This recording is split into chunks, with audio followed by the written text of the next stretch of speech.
Jimmy Neutron Jet Fusion is the only Jimmy Neutron game I have yet to play. A couple years back, I made a video on the first Jimmy Neutron game, Jimmy Neutron Boy Genius, which you can watch somewhere over there. And when I was little, I had Attack of the Twonkies and played the crap out of that. After this game, I have incredibly low expectations for the next game. But this game was actually handled by a different developer, so there's hope. Big Sky Interactive made the first Jimmy Neutron game, and then they went on to develop SpongeBob Revenge of the Flying Dutchman, which are both quite bad games. So the studio shut down and Nickelodeon gave the Jimmy Neutron game license to a different developer, Chrome Studios. I'm just now hearing of this studio. Apparently they made Ty the Tasmanian Tiger and the Star Wars Force Unleashed games, so they've got some decent games under their belt. So who knows, maybe this one will be good. Well, that's not a good way to start. The title screen is yet again a still image of the game's logo, text telling you to press start, and no music. I'm glad to see they're keeping the Big Sky tradition alive, but come on. They've got a more traditional menu than the Big Sky games, though. The previous Jimmy game had a weird hub world that made doing anything super annoying, so they replaced that with a pretty bland but functional menu. When you start the game, you're thrown into the elementary school for the tutorial, and this game certainly got a lot more going on than the previous one. You can now climb ladders and shimmy across ledges, push and pull objects, and move the camera, which instantly makes the game so much better than the last. Although, there's still no double jump. I feel that games that occasionally expect platforming should all have a double jump if they're in the third dimension. It's much easier to misinterpret a distance and you shouldn't be punished for it. They should allow you a way to correct it. Games have found a way around a double jump, like Flood, the spin attack in the air, throwing Cappy, a glider flutter in the air. It doesn't have to be a second jump, but there needs to be a way to somehow correct a slightly miscalculated distance, and the lack of one in this game will really make the platforming suffer. Anyways, there's a bunch of different collectibles. Batteries that fill up a meter and allow you to shield and use Goddard's self-destruct, purple florp that heals you, and what I'll call key items. They're marked in blue if they're for an invention, and yellow if they're for a new weapon. These allow you to do something that helps you further progress in or complete a level, and it works fine. While it's not a great tutorial, it does the job. It shows you how everything works and gets you right into the action. When you find all the yellow items, you build your first blaster, and when you find all the blue items, you finish your invention for the book report, then return to class to present it. But something goes wrong. The invention is supposed to turn books into movie adaptations instantly, but it malfunctions and turns their world into the world of the book. He then gets a call from Jet Fusion telling him that Professor Calamitous has captured him and he needs to be rescued, so the first area begins, and this is an awful introduction to the game. Everything's so dark, I can hardly see a thing at times. I turned my brightness all the way up and it still doesn't help, it sucks. The level feels too open as well for as straightforward as it is. It's a Japanese version of Retroville and you just do your best to find and follow the arrows. It looks like you can go so many more places only to find out you have to go around and end up there later. It's annoying and leads to a lot of confusion. The map really helps though. Everything you need to get is clearly marked and it helps remedy some of the confusing sections. It's not challenging, there isn't much platforming or much gameplay at all, just occasionally shooting enemies. This level introduces a couple items too, nav chips which are needed to access new levels, and white candy which can be used to buy images. In other words, useless. When you collect all the key items though, he creates some magnet gun that kills specific enemies, which makes things annoying because some can only be killed with one or the other, and when a group of them is together in a wave and they're both shooting at you, you can't avoid every shot. There's this really weird mini-boss thing too. This sumo wrestler dude challenges Jimmy, and by clicking all the correct buttons, he miraculously wins and gets another key item. Nothing terrible so far, but you know what, I spoke too soon. At some random point in the level, there's some kart race, and this thing controls like total garbage, like actually total garbage. If you turn just a little too much, you spin out. It's so touchy for no reason. And the goddamn sound it makes as you drive. It's like a lawnmower running over a wasp nest. It's horrible.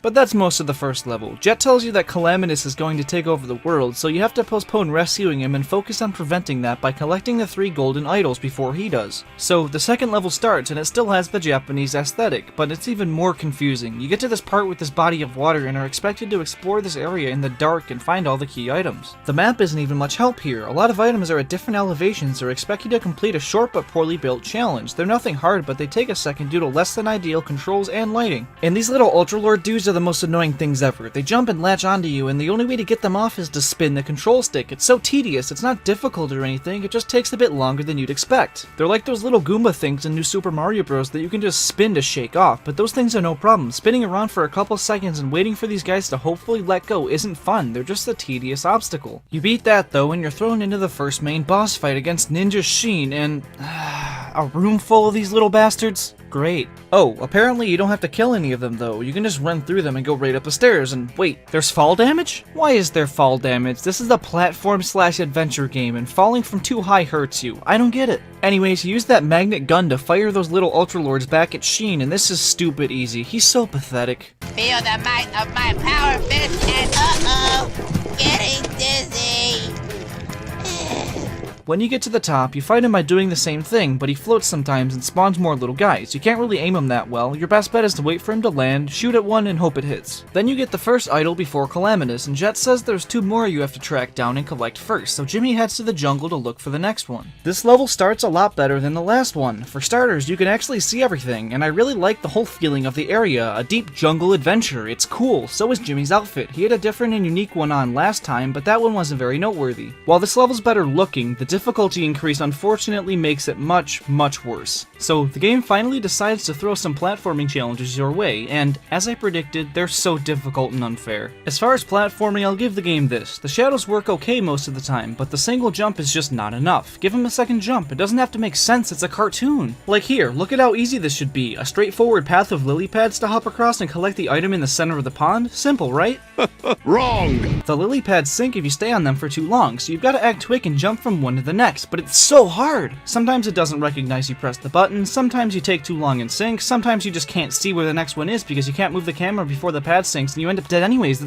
It's so frustrating. I swear, I am not bad at platform games. I consider it my strongest genre, my cup of tea. Hell, I'm a grandmaster, yet I still struggle with these simple lily pad jumps. It was at this point I realized this game is not good. Everything else was a little bit bothersome, but this pushed me over the line. The way the game goes about challenging you doesn't lend itself to the mechanics. It's not fun. And unfortunately, it doesn't get much better. There's this part where you have to cross some running water by hopping across moving platforms, and right away you realize that even the developers realize how challenging this is. After you make it past the first 3 moving platforms, there's a checkpoint before the other 3. I'm not kidding. And these aren't just platforms. Boats with enemies that snipe you and alligators that randomly snap at you. Come on, he was waiting for me to do that. This should not be this difficult, and the game still doesn't learn its lesson. I died so many times trying to complete the first 2 real challenges the game presented. As soon as you do that though, you're thrown into another one of those racing games, but this time it's just a crappy version of Wave Race. It controls about the same as the car, but it doesn't spin out, and plus that horrible sound is gone. This is one of the better things the game has offered thus far. When you finish that, you encounter this, and what exactly are you supposed to do with this? There's a key item fenced in with some door, and it says something about pressing these buttons underwater, but I don't know how to do that, so I started looking around. I eventually found a switch that opened every similar door to it, but not that one, so I still had no idea. I thought maybe you could break down the door, shoot the buttons, maybe there was a switch that dried up the water. I had no clue. A bunch of thin logs? Maybe the game was expecting you to bounce across them and activate something. It didn't seem too outlandish for the game considering the previous BS. I tried so hard to figure it out, and to make it worse, every time you fall in this ankle-high water, you die for some reason. I died so many times that I eventually got a game over. Yeah, there's a life system. You get 5 continues. I had lost 1 up until this level, then a couple in the platforming part, and this took the rest. I was terrified to see what would happen. If the continues carried from area to area, I assumed that losing them all would make you replay the game. Thankfully it doesn't, just the beginning of the level, but it doesn't tell you that and it scared the shit out of me. The life system works the exact same as the last game, and that's not a good thing. That was one of my biggest complaints. I got a game over near the end of a difficult level and had to redo the entire thing. It was horrible, and this game does the same thing. Thankfully, all the key items were already collected, so you can just rush right through it, but when I got to this part I still didn't have a clue what to do, so I turned to the internet. The solution is to hop onto one of those wood things and use your new wind gun to blow around and rest each one on top of the buttons, which makes no sense. How are they activating them from all the way up there?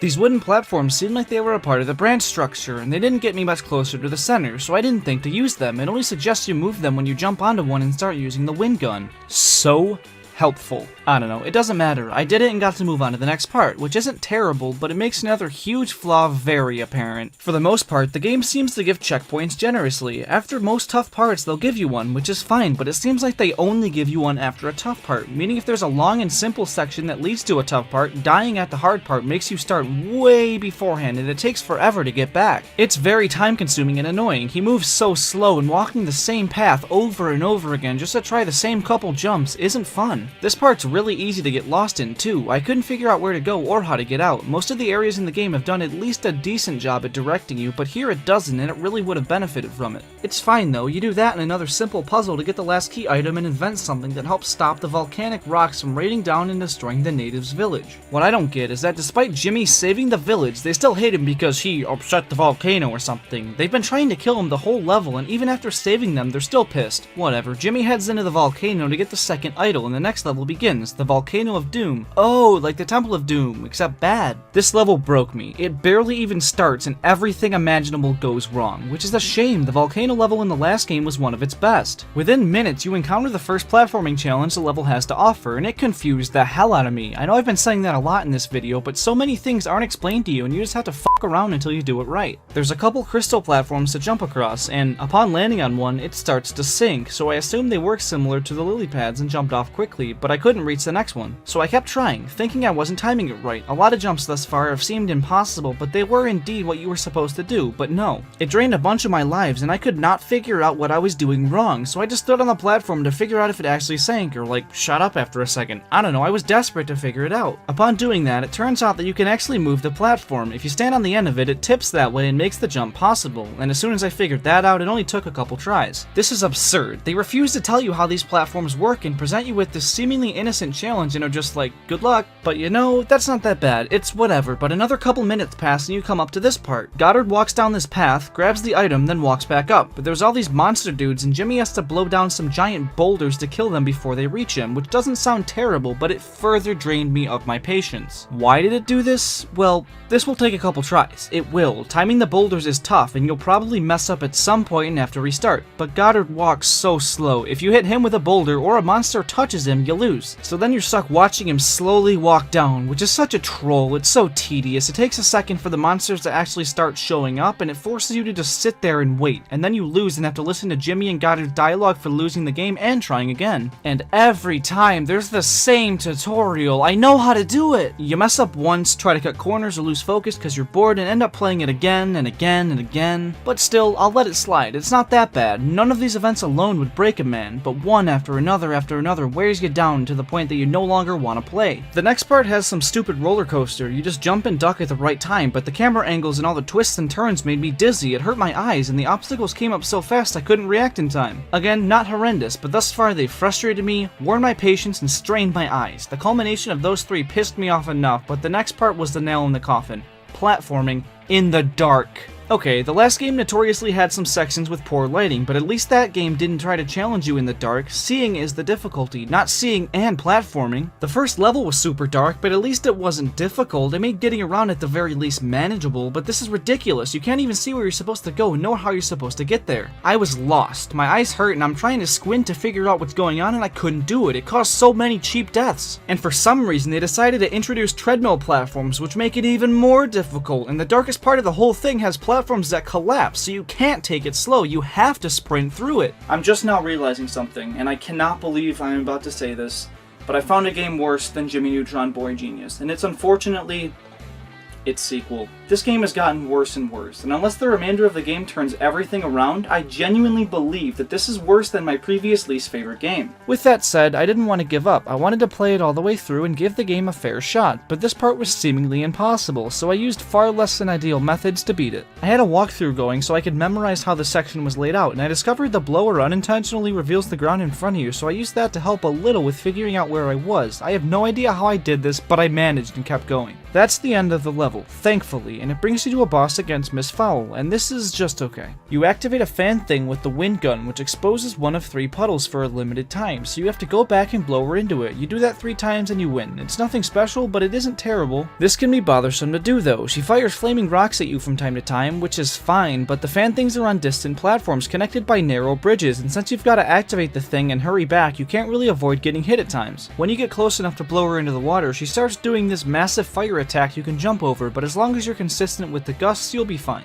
So you beat that, and Wait, the game has minimum requirements? It wants me to have 20 nav chips before I can get to the next level. Really? I was so close to calling quits, but I've gotten this far and there's no turning back now, so I went back to some previous areas and collected enough to move on to the next level. This level is pirate themed, and to be honest, it's the best level in the game. That doesn't say much at all, but it's true. The entire level is well lit, it has some decent platforming, and it has a little bit more climbing than normal. It makes the level unique from the others, and it's not bad. It's not great, but it offers a decent challenge. The level does have a lot wrong with it though. A lot of it involves you climbing up different ships, and if you fall down you've got to redo a lot, so this is stressful. Just like the jungle level, checkpoints are spread out more and it artificially makes the game more difficult. Nothing in particular is really tough here, but if you screw up you've got to redo a bunch. There's these pretty stupid games you have to play for key items too. There's this shooting one that's not fun and this fishing one that genuinely sucks. You cast your line and try to reel in the fish. If the tension is too high and you reel, it gets away, but there's directions at the top of the screen to adjust and give you some leeway to reel in. This is so slow, annoying, and has no reason to be here, nor does it offer the slightest bit of enjoyment, but the worst thing is, you have to do this. There's these games like this in every level and you have to do them. But that's about it for the level. I will compliment the invention though. This gum weapon is really cool. Its regular attack is nothing special, but the X button surrounds you in gum and you can roll around really fast. It reminds me of the Bubble Gummobile in the Jimmy Neutron movie, and it's awesome. This is the one thing in the game so far that I genuinely think is neat. It's pretty fun to use. One thing this game handles a lot better than Boy Genius is the feeling of Jimmy Neutron. Visually it's no question, the characters and cutscenes look so much better, but all the inventions and unique items really make the game feel like the show, and while they aren't super unique or innovative, they do the job. Anyways, when you beat that, you move on to the next level, and it's bad again. The whole thing takes place in a submarine that feels really funky to control and expects you to do so many stupid things. There's these spikes scattered all over the place that kill you in one hit, and all these timed challenges that blow. It's horrible. This isn't how you make a game more difficult. You don't throw in some imperfect new gameplay style that's hardly precise and build a level that requires a lot of precision. It doesn't work. You make a game more difficult by taking what the player knows how to do, maybe adding some small things to the moveset to create some variety and expand upon previously established challenges. You don't throw in some new way to play to try to trip them up, nor do you make everything but the challenge itself more difficult and work against the player. That's bad game design, there's no other way to put it. This level leads to the next boss, and it's probably the best one yet. You wait for Sydney to come out of the water and clog the machine with the gum to damage her while occasionally stopping the dog from attacking you. It's decent. To get to each mechanism to jam, there's some platforming, which is great. They implemented some core elements of gameplay into the boss fight while still utilizing the new gadget. This is the best boss fight yet. I thought this was going to be the end of the game. All 3 idols were found, but nope, Calamitous drugs Jimmy and steals them, so now we've got to hunt him down, and this leads to the most mixed bag of a level. On one hand, you've got this fun obstacle course with the gumball and some challenging platforming and rope swinging. On the other hand, you've got some more dark spots, atrocious camera angles, scattered checkpoints, uncertain objectives, and everything else bad about previous levels. The small games in this level are also terrible. There's these sliding puzzles and it feels so forced and bad. This first one took me so long. The picture itself was dark and gross. It took me forever to complete this. There's also this part where you have to move 3 crates onto different buttons, and this is stupid easy but takes the longest time. Especially this one. Like, there's only one path you can go. You just have to slowly push it until you make it through. There's no faster way to do it and it's super boring. But the platforming sections are relatively okay, and they really utilize swinging from ropes, which is a mechanic we've had since the first level, but here it really uses it for some solid challenges, which is nice. What sends this level on the bad side of things is the beginning. It teases you by putting this item right here, but I couldn't find a way to deactivate the lasers. I went into this abandoned silo and flipped the switch, assuming it would deactivate them, but it did nothing, so I assumed the level would come back to this part and moved on. I made it to the end of the level, only to realize you needed to collect that thing at the beginning, so I had to reload the level and start it all over. That's usually not the worst thing. Without having to collect key items, it usually moves a lot quicker, but in this level, most of them are on the regular path, and there's so many lasers blocking your path that reactivate, so you have to redo everything with minimal shortcuts. This is just as bad as the last game. And trying to get the key item I missed was atrocious. I looked up another walkthrough, and apparently you have to go down where that lever was and jump onto a moving platform you can't see that takes you to this pitch black area that you have to work through and eventually come out the other side of the laser blockade. The last Jimmy game had moments like these too, but why hide where you're supposed to go? That's broken. I shouldn't have to look up a walkthrough this many times to progress in a kid's game. Last game I looked at a walkthrough twice. So far I've used one 3 times and we aren't even finished yet. When you do find out where to go, the section itself is horrible. The darkness makes it impossible to see, and the camera works against you the entire time. This is terrible and potentially worse than before, but I managed to do it and beat the entire level again. It takes pure dedication and sheer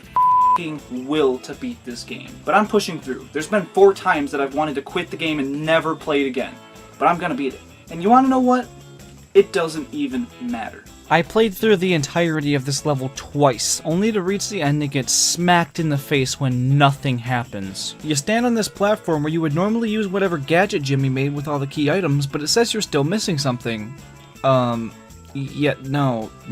I know I collected every item in the level. I'm sure of that. After going through twice and watching the map closely, there was not a key item remaining. I even looked up walkthroughs again, and every single one I found online did the same thing I did, and it let them progress. You aren't supposed to have created anything yet. There's something purposely missing so Jimmy can jump off the cliff and use Goddard Jet, but my game doesn't know that. It literally will not let me progress, and this infuriates the hell out of me. I put up with so much and kept pushing despite everything working against me, only to be halted by a game-breaking glitch. This sucks. At least Boy Genius functioned as a game. Sure, it was messed up and flawed in a ton of ways, but at least you could play it from start to finish without interruption. I thought it was my fault. On my second time through, I skipped the first puzzle slider thing because you can get past the security lasers with the clone Jimmy, so I thought maybe it only knew to allow the end to work if it had been completed, so I took a shot in the dark and played the level again, making sure to do everything. And of course, it didn't matter. It still doesn't work. I can't think of anything else that I could have done wrong. This is a glitch that won't allow me to go any further.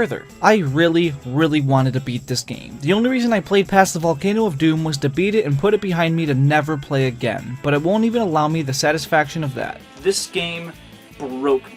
But in the end, it was the game that broke down and prevented me from beating it, not my own patience and skill set. From start to finish, this game is a disaster. Any taste of something moderately good was immediately taken away and replaced with putrid garbage. To be fair, the presentation is far nicer than the previous game, but that's to be expected from a game that came out 2 years later and wasn't such an early title in the next console generation. This game came out the same year as two of the best licensed games of all time. There is no excuse for this. Sure, you can now move the camera, and there's actually gadgets, which help the game feel like Jimmy Neutron, but everything else is at least just as bad. The platforming's just as poorly made, the shadows hardly cooperate, the game's even darker, the camera can be just as bad, everything's far more infuriating, and it makes you repeat things much more often. Minimum requirements, trash minigames sprinkled about, other alternative playstyles that are unpolished, and worse navigation make it an irredeemable nightmare of a game. I'll give it this, it's the more ambitious Jimmy Neutron game of the two, and it has higher highs, but it also has far lower lows. It's an absolute chore to play, but the nail in the coffin was it not allowing me to complete the game. Despite all my work, there's no payoff. It's done. I can't play further, but I haven't beat it. I never thought I would find a game worse than Boy Genius. This game haunted me. I despised it, never wanted to touch it again.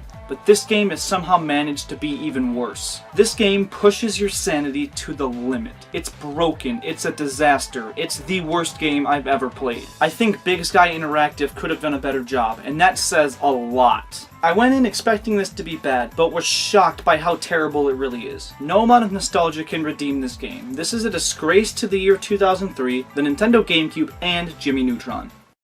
Hey, thanks for watching. If you enjoyed the video, please leave a like, and if you want to see more and help the channel grow, please subscribe. It's free for you and means a lot to me. Thanks. I know that was a long one, so I appreciate you sticking around to the end. What are your thoughts on the game? Do you have any nostalgic ties to it? I'd love to know down in the comments. The format of this video is one of my older ones I've been wanting to bring back for a little while, so there's gonna be some flaws, but with the new intro and camera, I thought there was no better time to do so. So if you've got any criticisms or recommendations, drop them down below. Thanks again for watching, everyone. I'll catch you in the next one.